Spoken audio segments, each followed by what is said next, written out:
दोस्तों, पूरी दुनिया में पक्षियों की 10,000 से भी ज़्यादा प्रजातियां पाई जाती है। सभी के 2 पंजे, 2 पंख और एक गर्दन होती है। लेकिन इन्हीं में से एक ऐसा पक्षी है जिसकी अलग ही पहचान है, जो आसमान की सीना चीर के हजारों मीटर ऊपर 120 किलोमीटर प्रति घंटा की रफ्तार से उड़ता है, जो खुद के कई गुना अधिक वजन के शिकार को भी अपने पंजों में दबोच कर उड़ जाता है। और इसीलिए उसे पक्षियों का राजा कहते हैं, जिसे हम बाज के नाम से जानते हैं। और एक बाज इतना ऊंचा मुकाम अपनी ट्रेनिंग और अपनी पुनर्जन्म की वजह से हासिल करता है।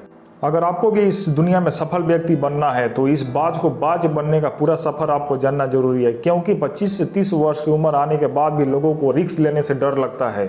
लेकिन एक बाज की जीवन की शुरुआत ही रिस्क से होती है। जिस उम्र में बाकी पक्षियों के बच्चे सिर्फ चींची करना सीखते हैं, उस उम्र में एक मादा बाज अपने बच्चे को पंजों में दबोचकर हजारों मीटर आसमान की ऊंचाइयों में उड़ जाती है, उसे ये बताने के लिए कि तेरा जन्म आसमान का सीना चीर के सबसे ऊंचा उड़ने के लिए हुआ है। तेरा जन्म पक्षियों का बादशाह बनने के लिए हुआ है। जमीन से हजारों मीटर ऊपर ले जाकर मादा बाज अपने चूजा को अपने पंजों से छोड़ देती है और यहीं से शुरू होती है उसकी हाई रिस्क ट्रेनिंग।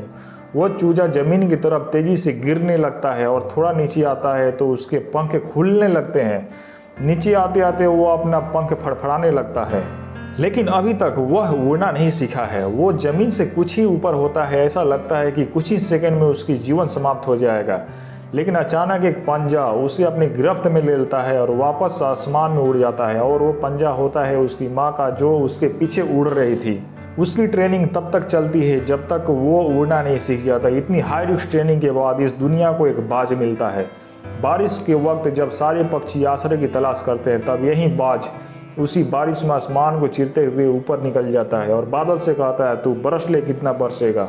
एक बाज की उम्र लगभग 80 साल की होती है। जब वो 40 साल का होता है तब एक परेशानी उसकी जिंदगी में मौत बनकर आती है, जो आपकी परेशानियों की तुलना में बहुत बड़ी होती है, क्योंकि 40 की उम्र में बाज की चोंच इतनी मुड़ जाती है कि उसे शिकार निगलने में परेशानी होती है। उसके पंख भारी हो जाते हैं और छाती से चिपकने लगते हैं, जिससे उड़ना मुश्किल हो जाता है। उसके पंजे लंबे और लचीले हो जाते हैं, जिससे वो शिकार को भी सही से नहीं पकड़ पाता है।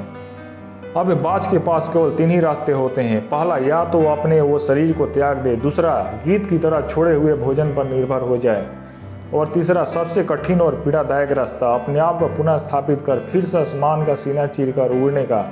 और वो इसी तीसरी रास्ते को चुनता है और अपने पास के सबसे ऊंची चोटी पर चला जाता है और वहां पहुंचकर अपना घोंसला बनाता है। और फिर शुरू होता है परेशानियों को जड़ से उखाड़कर आसमान में उड़ने का सफर। वो अपनी चोंच को एक चट्टान में मार मार कर तोड़ देता है। वो लहूलुहान हो जाता है और इंतजार करता है नई चोंच आने का। उसके बाद अपनी नई चोंच से अपने पंजों को काट देता है और फिर इंतजार करता है नए पंजों का उगाने का। उसके बाद अपने एक एक पंख को भी अपने शरीर से अलग कर देता है और फिर इंतजार करता है नए पंख उग जाने का। और इस प्रक्रिया में उसे 5 महीने का समय लगता है। इस 5 महीनों की कड़ी तपस्या के बाद एक बाज का पुनः जन्म होता है। वो फिर से तैयार हो जाता है आसमान का सीना चीरकर उड़ने के लिए। दोस्तों, बाज की तरह हमारे पास भी 3 रास्ते होते हैं, लेकिन कुछ लोग पहले रास्ते को चुनते हैं और परेशानियों के तले दबकर सुसाइड कर लेते हैं। लेकिन ऐसा नहीं करना चाहिए। परेशानियों से हमें सामना करना चाहिए, लड़ना चाहिए।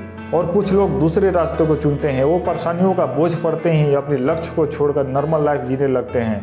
और कुछ वो भी होते हैं जो इस परेशानियों को लात मारकर अपनी मेहनत की दम पर बाज की तरह आसमान की बुलंदियों को छूते हैं। दोस्तों, बाज की ट्रेनिंग से हमें बहुत बड़ी सीख मिलती है। अपने जीवन में आपको रिस्क लेना पड़े तो लो। अपने फील्ड में अपने आप को इतना ट्रेन कर लो कि उस फील्ड में आपसे ऊपर उड़ने के बारे में सोचकर लोगों के पसीने छूट जाएं। तभी आप अपने फील्ड के बादशाह कहलाओगे। आपको कभी भी छोटी सोच नहीं रखनी चाहिए। आपकी सोच और एटीट्यूड बाज की तरह होना चाहिए, तभी आपको सफलता मिल पाएगी। दोस्तों, आज के लिए बस इतना ही। आशा करता हूँ कि आप लोगों को ये वीडियो पसंद आया होगा। अगर आप लोगों को ये वीडियो पसंद आया होगा तो वीडियो को लाइक कर देंगे तथा चैनल को सब्सक्राइब कर देंगे, जिससे कि और भी वीडियो बनाने के लिए हमको मोटिवेशन मिलेगा।